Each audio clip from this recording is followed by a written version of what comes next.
Assalamualaikum warahmatullahi wabarakatuh. Jumpa kembali pada paparan kuliah pendidikan Pancasila. Kali ini saya akan memberi paparan mengenai materi Pancasila sebagai pedoman dalam pengembangan ilmu pengetahuan dan teknologi.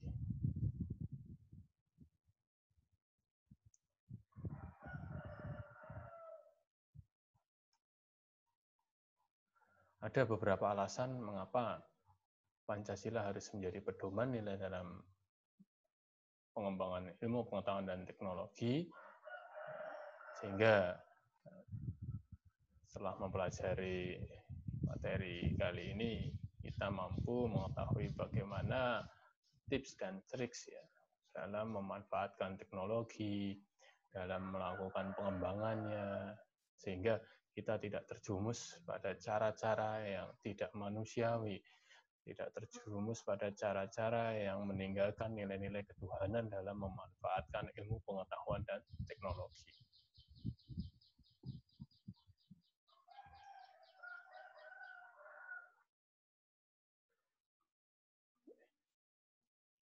Perlu kita ketahui dulu makna dari IPTEK ya, ilmu pengetahuan dan teknologi. Merupakan sumber informasi yang dapat meningkatkan pengetahuan maupun wawasan seseorang di bidang teknologi. Jadi IPTEK ini jadi sumber ya dalam meningkatkan pengetahuan seseorang ya tentang teknologi ya, tentang pemanfaatan teknologi itu sendiri dan bagaimana cara ya memanfaatkan dengan baik dan benar ya. Sehingga IPTEK ini bisa memberikan kemanfaatan ya. Tetapi ya, IPTEK juga memiliki pengaruh negatif juga ya. Apabila kita tidak mampu memanfaatkan dengan baik ya, ada beberapa hal negatif yang bisa ya, menjadi dampak kehadiran IPTEK itu sendiri. Sehingga dalam pengembangannya dibutuhkan suatu landasan ya, supaya tidak merugikan manusia dan bisa mengurangi dampak negatif. Nah, maka ini menjadi alasan pentingnya Pancasila harus dijadikan pedoman ya dalam pengembangan atau pedoman dalam pemanfaatan ilmu pengetahuan dan teknologi. Supaya apa? Supaya dampak negatif yang ditimbulkan dari IPTEK ini bisa kita minimalisir ya, bisa kita antisipasi ya. Ada istilah yang pernah saya temukan di beberapa sumber ya, yang mengatakan bahwa ilmu tanpa agama bagaikan buta ya. Dan agama tanpa ilmu itu lumpuh ya. Ada dua poin penting di sini bahwa pentingnya nilai-nilai agama atau ajaran tentang nilai-nilai ketuhanan untuk mendasari atau melambari dalam pengembangan, dalam pemanfaatan ilmu pengetahuan. Kemudian poin yang kedua, perlunya ilmu dalam pengamalan agama. Jadi kita memerlukan ilmu pengetahuan untuk mengamalkan nilai-nilai ketuhanan yang diajarkan dalam agama kita. Jadi ada dua poin penting ya. Kita butuh agama untuk atau nilai-nilai ketuhanan dalam melambari ilmu pengetahuan kita. Begitu juga kita butuh ilmu pengetahuan untuk mengamalkan ilmu agama kita. Ya. Kalau tidak didasarkan pada nilai-nilai ketuhanan, ya, nilai-nilai humanis, ya, nilai-nilai kecintaan kita, kepedulian kita terhadap lingkungan, ya, seperti dampaknya, ya, dampak negatifnya, seperti bom atom yang pernah digunakan untuk membumi hanguskan kota Nagasaki, Hiroshima. Ya, ini selain korban jiwa, ya, lingkungan akan menjadi rusak, ya. Lingkungan akan menjadi rusak, ya. Bahkan bisa dikatakan ini sebagai pemusnahan manusia, ya, yang terencana, ya, yang menunjukkan bahwa IPTEK itu tidak digunakan untuk memajukan manusia, tapi digunakan untuk membunuh, ya, memusnahkan manusia, merusak lingkungan dan lain sebagainya. Artinya pencurian saldo atau rekening bank, ya, penipuan belanja online misalnya. Ini menunjukkan bahwa teknologi tidak dimanfaatkan dengan baik. Teknologi dimanfaatkan untuk menguntungkan dirinya sendiri. Ada juga bagaimana anak kecil, ya, saat ini sudah asik dengan teknologinya, ya, asik dengan gadgetnya, sehingga nilai-nilai humanisnya, ya, komunikasi personal antar sesama anggota keluarga, ya, interaksi personal dengan temannya jadi berkurang, ya, karena asik dengan teknologi yang dia miliki. Saat belajar kelompok, ya, asik dengan handphone, ya. Saat makan bersama teman-teman, asik dengan handphonenya, ya. Saat duduk bareng dengan orang tua atau anggota keluarga lainnya, asik dengan handphonenya, ya. Saat belajar di kelas atau saat perkuliahan sedang berlangsung, asik dengan handphonenya. Ini merupakan dampak-dampak, ya, yang tidak mampu, ya, tidak mampu dihindari, ya, karena kita tidak punya pedoman yang bagus dalam memanfaatkan teknologi, ya. Ya, sebenarnya teknologi tidak mampu menggantikan interaksi personal. Interaksi personal itu tidak bisa digantikan oleh teknologi, ya.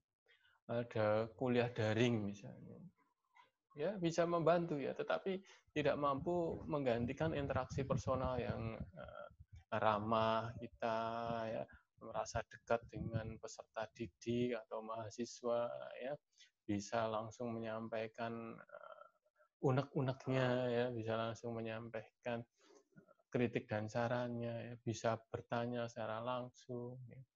Nah, ini meskipun teknologi membantu, tapi interaksi-interaksi personal, ya, interaksi-interaksi yang membutuhkan penjelasan secara detail itu sulit didapatkan, ya. Maka kita perlu bijak dalam memanfaatkan teknologi, ya.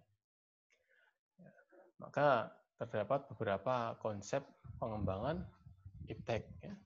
Ada beberapa konsep pengembangan iptek, ya. Ada 4 konsep dalam pengembangan iptek.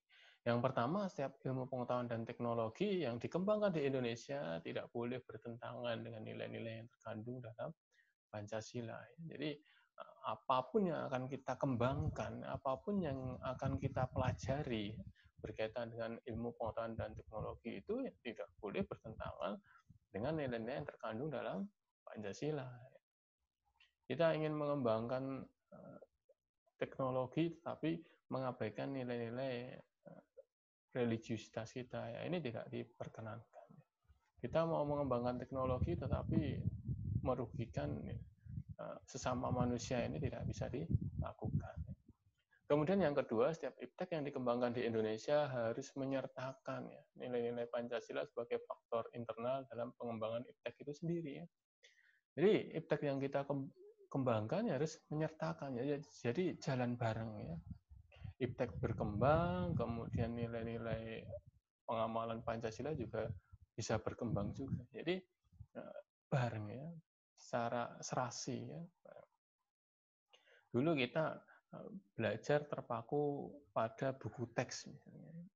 Nah, kita harus membawa buku teks kemana-mana, ya. Akhirnya kita bisa belajar melalui handphone, ya. Kita bisa belajar melalui jaringan internet yang tersedia, ya. Jadi ini menyertakan, ya. Dulu kita membaca kitab suci, ya, harus membawa kitab suci yang teks, ya, yang tertulis, yang cetak, ya. Jadi sekarang ada Al-Quran digital misalnya. Ada juga kitab-kitab lain yang disediakan secara digital, ya. Dulu kita mencari waktu yang pas, ya, untuk menentukan ini sudah masuk waktu ibadah atau belum, harus melalui melalui jam misalnya. Kita harus melihat jam ini sudah masuk belum ya, jam untuk ibadah.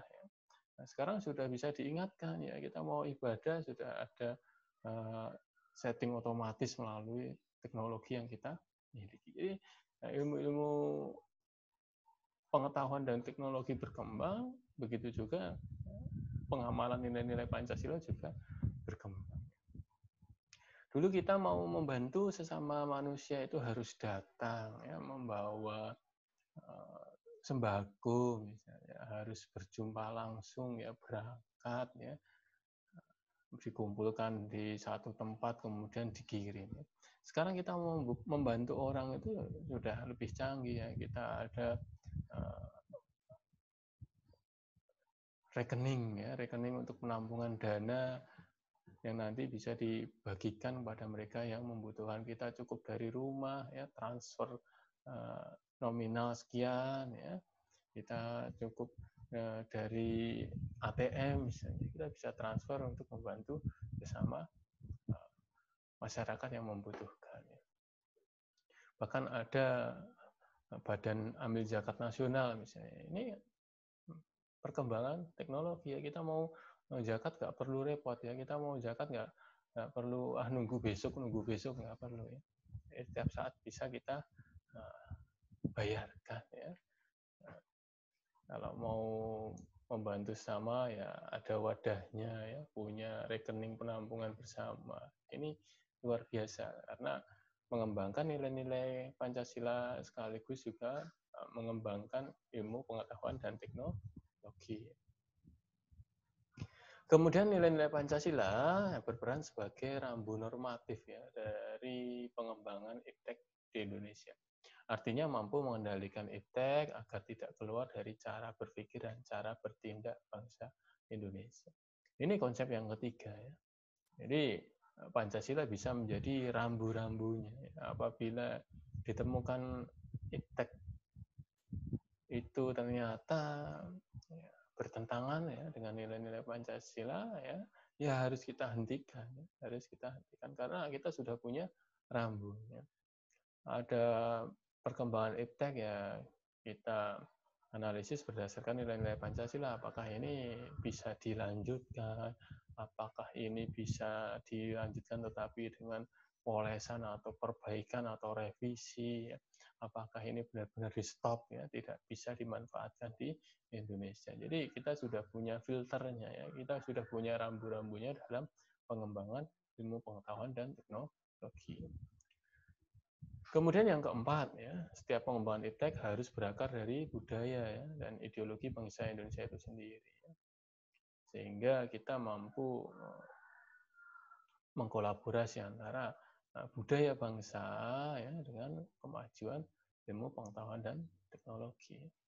Jadi adanya kemajuan iptek jangan sampai mengabaikan, ya, budaya yang kita miliki. Jangan sampai pengembangan iptek itu justru mengabaikan nilai-nilai atau adat istiadat atau norma-norma yang berlaku di Indonesia. Banyak kok iptek yang sudah dikembangkan, sudah dikemas, ya, sebagai wujud dalam pelestarian budaya bangsa, ya. Banyak sekali. Ada robot bisa menari misalnya. Ini pengembangan iptek tapi dikemas dengan nuansa-nuansa budaya, ya. Nah, ini keren, ya. Ada 3 hal yang membuat iptek itu perlu, ya, dikembangkan berdasarkan nilai-nilai Pancasila, ya. Yang pertama, ya, mengapa penting Pancasila sebagai dasar dalam pengembangan ilmu? Yang pertama, pluralitas nilai yang berkembang dalam kehidupan bangsa seiring dengan kemajuan iptek itu menimbulkan perubahan cara pandang manusia tentang kehidupan. Adanya iptek membuat orang lebih senang yang instan, ya, cepat saji misalnya, yang pragmatis, ya, yang berorientasi pada tujuan semata bukan pada prosesnya. Ini maka penting, ya, bahwasanya Pancasila perlu menjadi dasar dalam pengembangan ilmu pengetahuan dan teknologi, ya.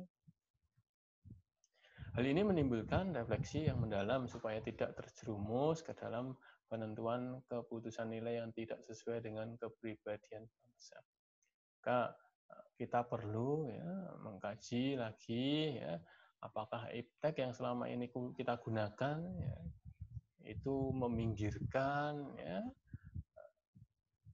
budaya bangsa kita ya, atau justru dengan iptek kita lebih bangga dengan budaya asing ya. Ini menjadi PR buat kita ya. Yang kedua, dampak negatif yang ditimbulkan kemajuan iptek terhadap lingkungan hidup ya, berada dalam titik nadir yang membahayakan eksistensi hidup manusia di masa yang akan datang. Ya. Oleh karena itu, diperlukan tuntunan moral bagi para ilmuwan dalam pengembangan iptek di Indonesia. Ini pengembangan iptek terkadang malah mengancam ya kerusakan lingkungan. Ya.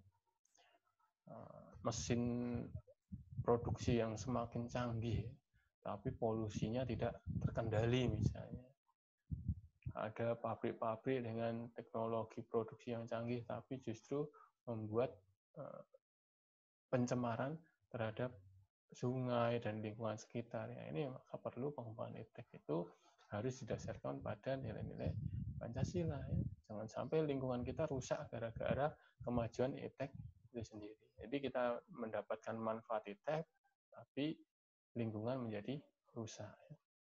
Yang ketiga, perkembangan iptek secara politik global ya, ikut mengancam nilai-nilai khas dalam kehidupan bangsa Indonesia seperti spiritual, gotong royong, ya, solidaritas, musyawarah, dan cita-cita rasa keadilan.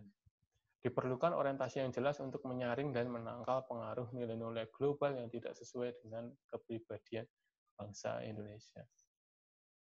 Kadang perkembangan iptek ini justru ya, meminggirkan ya nilai-nilai spiritualitas kita. Ya. Kita lebih asik dengan teknologi kita, gadget kita, ya. Kita lupa kapan waktu beribadah, misalnya. Kita asik dengan teknologi kita, sehingga kita lupa bagaimana perlu juga ya, sikap gotong royong dalam masyarakat, ya. Tidak individualis. Ya.